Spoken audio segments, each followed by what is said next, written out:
Hey friends, if you encounter error 0xc000021a on your Windows computer, then please watch this video. I will guide you through the resolutions. The first solution is to unplug external devices, and I'll explain you why. So devices like printers, scanners, cameras, etc. push their own drivers to the system, and these drivers conflict either with the manufacturer's drivers or the system drivers. So this conflict should not happen, and that's why unplugging these external devices is important. The next solution is an SFC scan.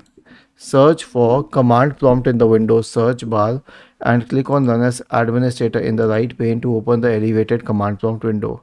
Type the command sfc /scan now and hit enter to invoke the SFC scan. The next solution is to update the device drivers. Right click on the start button and select settings from the menu. Go to the Windows Update tab on the list on the left hand side and select check for updates. Now click on advanced options, select optional features and download and install all optional features. The last solution is to rebuild BSoD. Search for command prompt in the Windows search bar and click on Run as Administrator in the right pane to open the elevated command prompt window.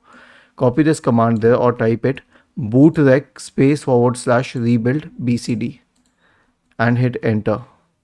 This will fix the problem. Was this helpful?